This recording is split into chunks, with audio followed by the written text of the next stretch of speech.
Swayam Prabha. Digital India. Educated India.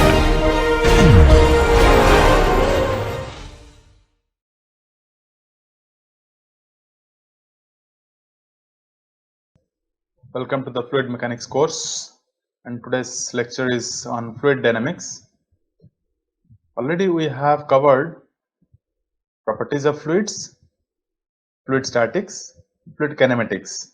So you have already seen that in fluid statics we have discussed about the pressures and forces when fluid is at rest.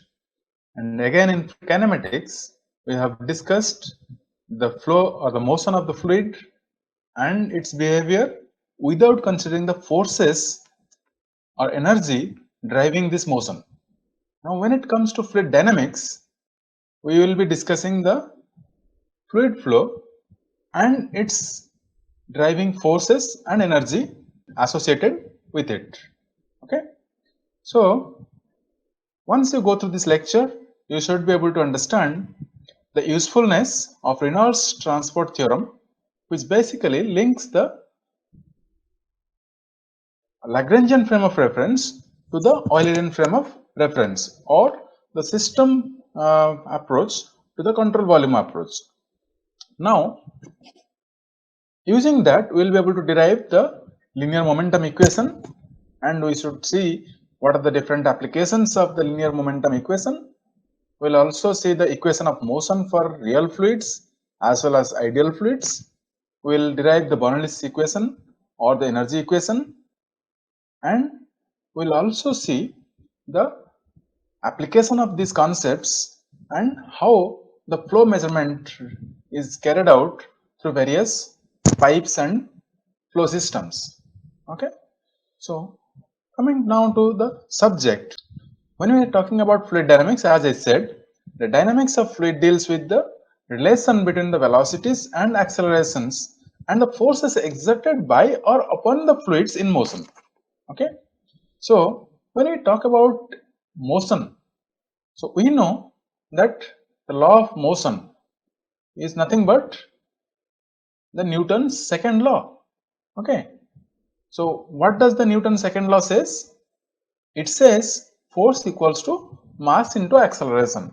So the Newton's law, second law, when applied to a fluid particle, we can write down that force is equals to mass of the particle multiplied by the acceleration of the particle.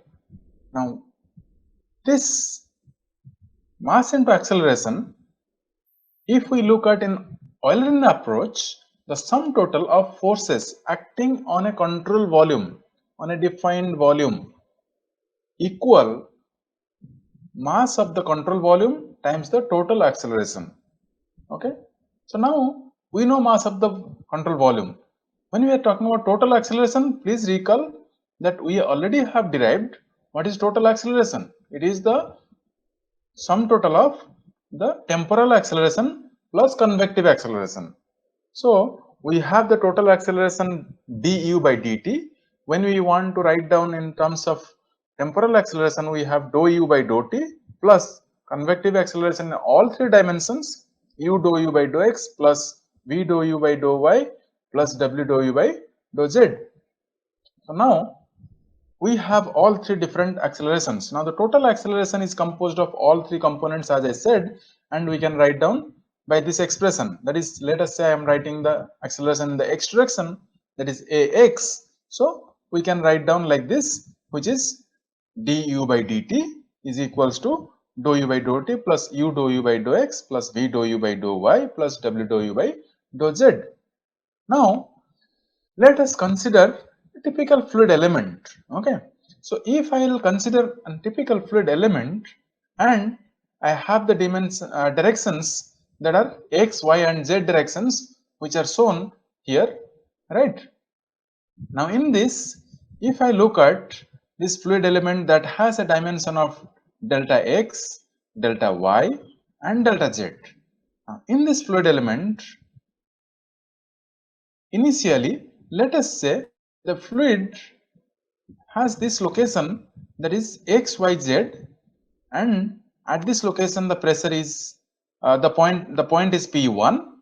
Okay, so this is not pressure, this is point P1, and from this point, if I am going to track what is the change in various properties that are happening as it moves, or as the fluid particle moves in certain directions.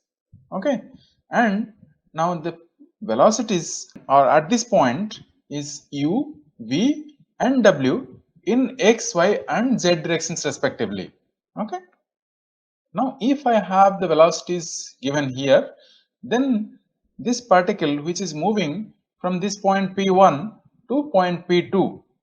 Okay, so when it is moving from point P1 to P2, it has covered a distance of delta x in x direction, delta y in y direction, delta z in z directions. So now in the new point, new location P2, what will be the velocities that we'll see? What will be the velocity? The velocity in the x direction, that is u, has changed by the gradient, that is dou u by dou x. Okay, so gradient of the change of velocity u in x direction is dou u by dou x, and over a distance of delta x, it is dou u by dou x multiplied by delta x. So u plus dou u by dou x delta x is the u velocity at this point. Okay, and if we look at the change in the y direction, so we will be able to move in the y direction. So instead of moving along this location, if I move, what is the change in the velocity here? So the velocity is v here, and in y direction, if we look at, it is same change in the u. We are looking at the change in u. We are not looking at change in v. So change in u in the y direction is u plus the gradient of velocity u in y direction. So that is dou u by dou y, and the change over distance of delta y is equals to u plus dou u by dou y delta y. So this is going to be the velocity or the new velocity at this location if we move in this direction. Similarly, if I move the velocity u in the z direction, it is going to be u plus dou u by dou z into delta z. So these are the changes which are going to take place in x, y and z directions for u. So now if we look at what is the change that is going to take place when the particle move from point P1 to P2. So the change in u is going to be the sum total of the changes in all different directions. So it will be u plus change in x direction that has happened already, that is dou u by dou x multiplied by delta x, plus the change that is due to the displacement in the y direction, that is dou u by dou y multiplied by delta y, plus the change in the z direction, that is dou u by dou z multiplied by delta z. So this is the modified velocity u at the point P2. Okay, so the location of P2 is, as we have already seen, x plus delta x, y plus delta y, z plus delta z, and at this location the new velocity is going to be v plus delta v. So that delta v will appear as these components which is shown here, right? So similarly, we can find out the velocities v as well as w. So that is the new velocity, the velocity at point velocity in the y direction at point P2 can be written using the similar principle. So which will be v plus dou v by dou x delta x plus dou v by dou y delta y plus dou v by dou z delta z. So the change in that respective direction for velocity v. Okay, so now having understood this, that how the velocities are going to change, if we take the rate of change of the velocity over time, we will also get the accelerations. Okay, so we will come to that slightly later, but right now let us look at the Lagrangian and Eulerian frame of reference and how we are linking these two using various approaches. So mostly as I said, we will look at the Reynolds transport theorem, which basically develops or establishes the link between the Eulerian and Lagrangian frame of reference. So looking at the Eulerian and Lagrangian frame of reference in this figure, which is a nozzle. Now if you look at, the flow is taking place through the nozzle and it is entering at this face and exiting at this face. Now the flow that is coming in from here, let us say, is constant, or the discharge is constant. Okay, so what happens if the discharge is constant? The same mass is entering here and the same mass is leaving here. Now if we know, based on our continuity equation, if the mass rate is not changing or the mass is not changing, then A1 V1 equals to A2 V2. So if this area is larger, then the velocity is going to be smaller compared to this area, which is smaller. Okay, so area is reducing, so the velocity has to increase, so that the overall discharge or the mass flow rate is going to be constant. So now if the velocity is increasing as we move along, we will see, if we see this whole domain as a control volume, the whole region is one volume. Now let us look at the Eulerian frame of reference. What we discussed in the Eulerian frame of reference, that we have a specific domain and we are looking at the properties of the flow in that domain. So now if I have this fixed domain and I look at the flow property, let us say velocity at any point, and observe the velocities at that point over the period of time, it is not going to change, it will remain same, it is same. Okay, so at this particular location the flow velocities are not changing. Okay, so it will remain same as we move. Okay, so let us say I will mark this point, which is here, and the velocity at this point is not going to change over time. So I can tell that in Eulerian frame of reference, when I observe this flow, it is behaving like a steady flow. Okay, so in case of a steady flow through a nozzle, the flow is steady from the point of view of a fixed observer, or that is Eulerian frame of reference. Now let us look at the same point, but we will look at it now. We will look at it in the Lagrangian frame of reference. What does the Lagrangian frame of reference tells us? It tells that you have a fluid particle or fluid parcel and you track its flow behavior or the change in the properties as it moves along the flow. So you keep observing the same particle as it keeps moving along the flow. So now let us look at this fluid parcel that has been shown here. Okay, now if this fluid particle I am observing, the velocity at this point will be something, let us say V1. Okay, now if I keep on observing this fluid particle and as it moves, I also observe the velocities. Now let us say this is a new location. At this location, what will be the velocity of this fluid particle?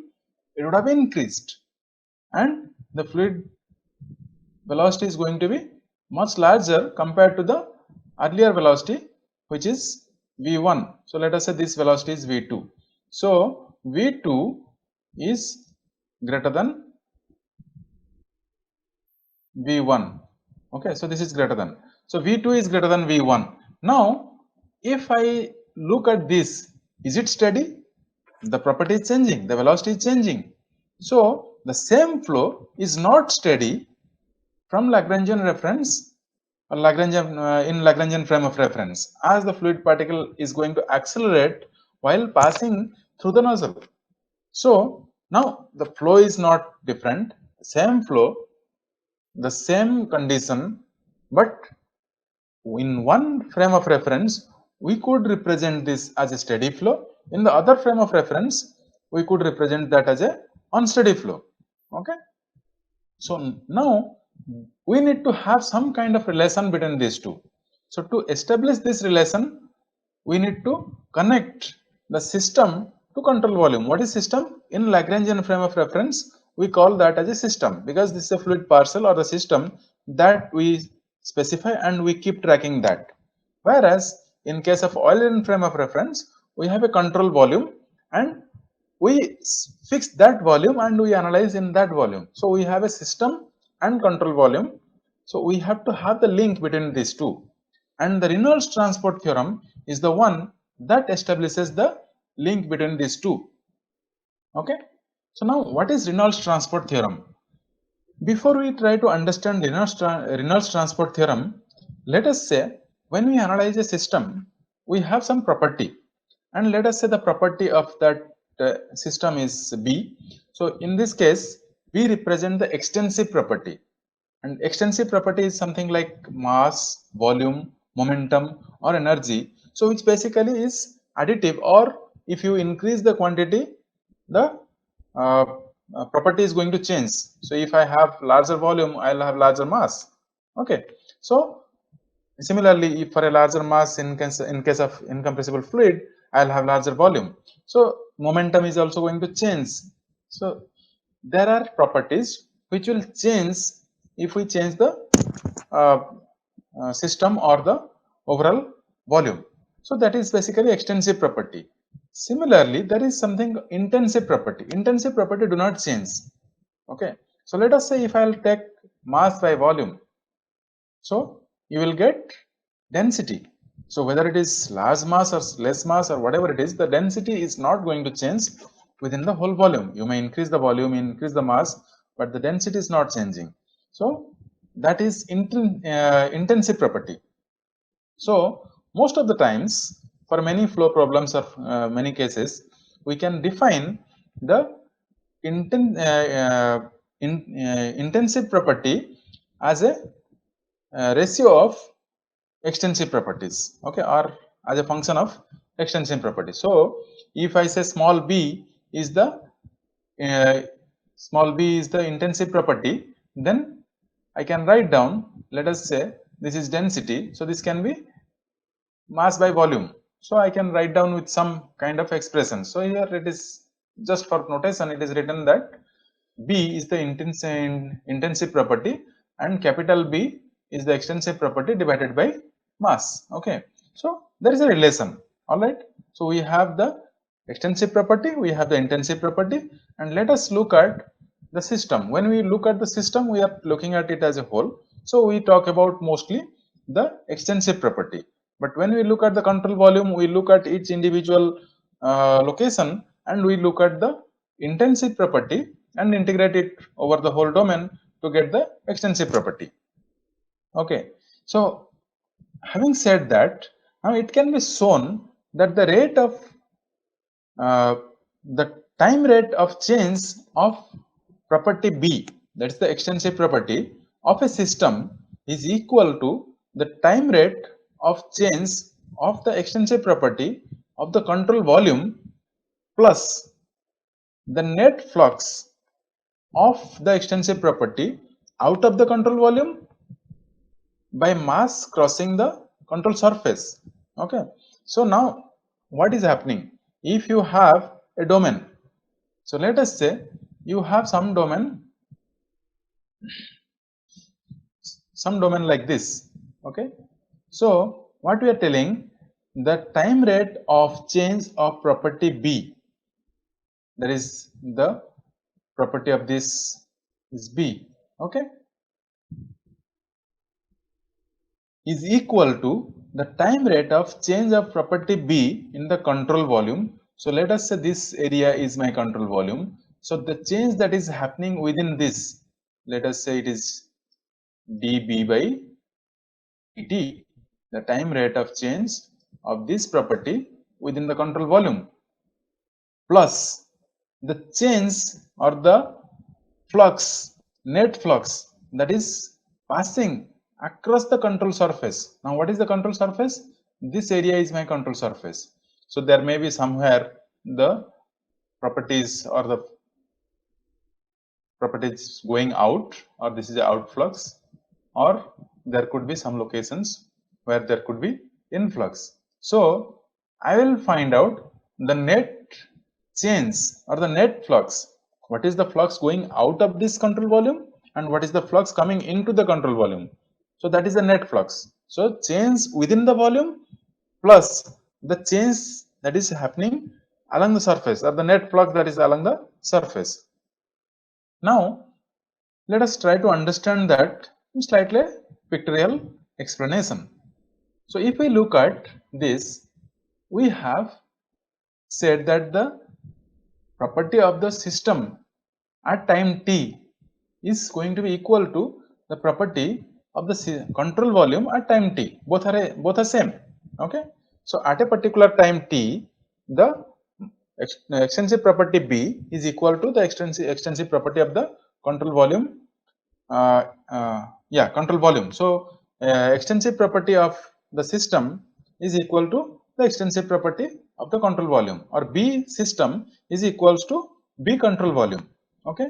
So that we could write down. Now if you look at this figure that is on the right side, okay. So if you look at this figure, you have this dotted line which is shown here. Okay. Now this area which is shown here, that is your system 1, okay, or that is basically at time t. Okay. So you have this control volume that is at time t. Now at time t, we can write down B system is equals to B control volume. Now if I move to a different time, or I advect to another time, that is t plus delta t, I move to another time that is advected by delta t. So in that I can write down the B system t plus delta t. So at time delta t plus delta t, the B system will be equals to the property of the control volume. So that is again B, you have B control volume at t plus delta t, and that is added by this, which is these two terms. So net change.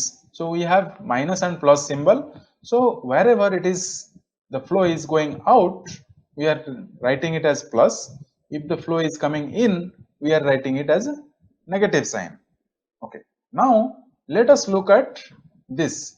So this dotted line, what you see here, okay, so that shows you the system at time t plus delta t. So the system at time t plus delta t, what has happened? We had the control volume. So please remember, this initial dashed line shows us the control volume.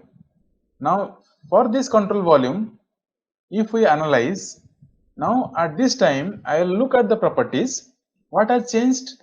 Something has gone out. What has gone out? This blue patch, what you see on the right side, has gone out. What is that? That is, if I want to write down B2.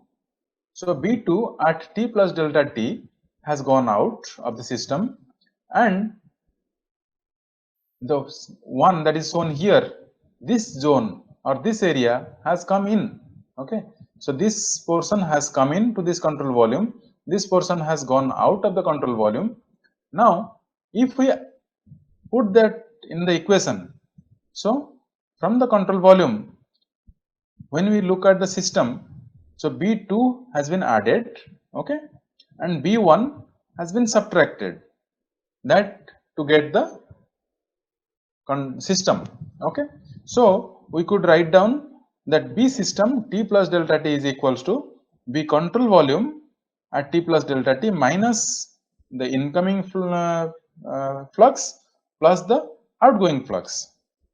So now let us find out the difference. Let us subtract the equation at t plus delta t minus the equation at t. So if we do that and divide by delta t, if we write down that, we will get it like this. So which is nothing but B system t plus delta t minus B system t divided by delta t will be equals to B control volume t plus delta t minus B control volume at t divided by delta t minus the rate of flux that is coming in plus the rate of flux that is going out. Okay. So now by taking this or considering this time delta t is very small, we can take the limit tends to 0. So taking the limit delta t tends to 0, we can write down that dB system divided by dt is equals to dB control volume by dt minus the flux coming in plus the flux going out. Okay. So this is the expression we could write down from this analysis. Now looking at this expression further, if you see that for a generalized process, when we are trying to analyze, we could write down that the change or time rate of change in the system is equals to the rate of change that is in the control volume plus we have this B in minus B in plus B out. So this is nothing but the flux that is coming in and flux that is going out. So it is basically the net change of this property over the surface. So the flux that will go out across the surface and come in across the surface. So if we just take the surface of the whole control volume and find out the net change or the net flux, then we will be able to write down both B in minus B in plus B out. So that can be written as this. So that is nothing but the flux, that is rho. B is the property intensive property. V dot n is the normal velocity to the surface over the whole area, surface area. So that if we just take the control surface, the whole surface area and integrate, we can get the value. So this equation is nothing but your Reynolds transport equation, or this is the Reynolds transport theorem. All right. So now in this, if we now just write down for a non-fixed control volume, what happens? Non-fixed in the sense the reference frame is also moving. So then we have to take the relative velocity. Okay, so when we are, let us say, control volume we have defined and there is some motion or it is also moving, the control volume. So there is a relative velocity. So in this case we have to calculate using the relative velocity, that is VR. Okay, we will see that in more details when we look at the applications of this. But now what did we summarize? We summarized that in this Reynolds transport theorem we have a link between the system and the control volume, and when we derived this expression we could see that the first integral represents the rate of change of the extensive property in the control volume, and the second integral represents the flux of the extensive property across the control surface. Okay, so the total change is nothing but the change in the system. All right.